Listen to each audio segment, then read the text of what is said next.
பராசக்திக்கு 2, 3 சீன்கள் முக்கியமான காட்சிகளையே கட் பண்ணியிருக்காங்க censor board அப்படின்றாங்க சார். சோ இது அது திட்டமிட்டு பண்ணக்கூடிய செயலா பராசக்தி? நிச்சயமா நிச்சயமா பண்ணும். ஓகே. திட்டமிட்டு பண்ணுவாங்க. அவங்க ரிவைஸ் கமிட்டி போறாங்க. ஆமா. ரிவைஸ் கமிட்டிலே அவங்க ஆள் தான் இருக்காங்க. ஓகே. பாஜக ஆளுங்க தான் இருக்காங்க. அதனால அது பெரிய சட்டப்போர் தான். அது கோர்ட் தான் போய் டிசைட் பண்ணும். ஓகே. அதனால அந்த படத்தோட உண்மைத்தன்மையை எப்படி மக்கள் உணருவாங்க, பாப்பாங்கன்ற ஒரு வருத்தமும் இப்ப பராசக்தி டீமுக்கு வந்திருக்கும். ஆமா.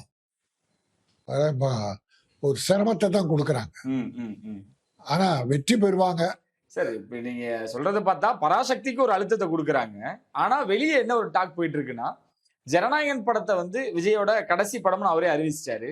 அந்த படத்துக்கு பராசக்தியை வச்சு ஒரு அழுத்தம் கொடுக்குறாங்க. இப்ப ஜனநாயகன் படத்தோட வசூல குறைக்க பாக்குறாங்க. அதெல்லாம் எப்படி? அதுக்காக நான் தனியா விட்டுருவாங்களா? இது வரைக்கும் 4 படம் 5 படம் ஒரே நாள்ல வரலையா? அதனால வரட்டும். ஜனநாயகம் வரட்டும், பராசக்தி வரட்டும். எது நல்ல படமோ மக்கள் பார்த்துட்டு போறாங்க. விஜய்க்குன்னு ஒரு ரசிகர் கூட்டம் இருக்கு.